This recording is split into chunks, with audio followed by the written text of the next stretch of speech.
સુરતમાં રાંધણ ગેસની નોંધણી પ્રક્રિયા ખોરવાતા વિતરણ કેન્દ્રો પર લાગી લાંબી કતારો। ગેસ ન મળવાની આશંકાએ લોકો પરેશાન। સુરત શહેરના રાંધણ ગેસના બાટલાની ઘેર બેઠા આંતરજાળ માધ્યમથી થતી નોંધણી પ્રક્રિયા અચાનક બંધ થઈ જતા સ્થાનિક નાગરિકો ભારે હાલાકીનો સામનો કરી રહ્યા છે। દૂરસંચાર પ્રણાલી મારફતે નોંધણી નિષ્ફળ જવાને કારણે ગૃહિણીઓ અને સામાન્ય નાગરિકોમાં રાંધણ ગેસ નહીં મળવાની ગંભીર આશંકા સેવાઈ રહી છે।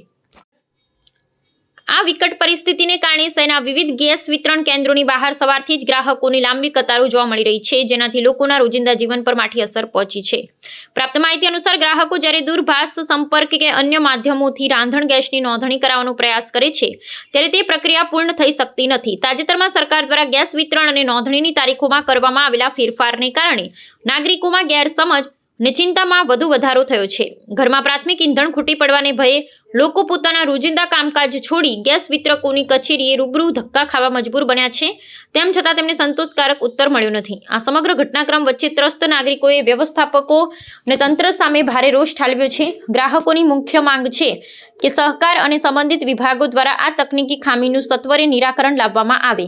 આ ઉપરાંત શહેરમાં રાંધણ ગેસનો પૂરતો પુરવઠો જળવાઈ રહે અને વિતરણ વ્યવસ્થા વિના વિલંબે પૂર્વવત થાય તેવા નક્કર પગલાં ભરવા માટે લોકોએ વહીવટી તંત્ર સમક્ષ ઉગ્ર રજૂઆત કરી છે, જેથી સામાન્ય જનતાને પડતી મુશ્કેલીઓનું સત્વરે અંત આવી શકે।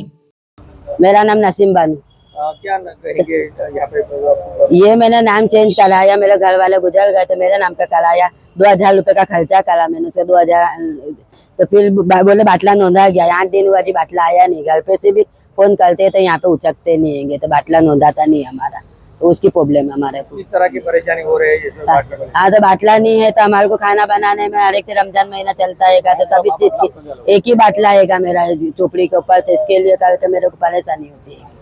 तो फोन उठाते नहीं है, बाटला नोंदाता नहीं हमारा। पहले रेगुलर आता था बाटला? हाँ, पहले बराबर आता था। अभी 8 दिन से तकलीफ है बस। अभी मिले तो क्या बोले? अभी यहाँ सब लाइन में खड़े थे, आगे जाने नहीं देते, बोलते लाइन में खड़े रहो, आगे जाके बात करेंगे तो खबर पड़ेगी क्या बोलते।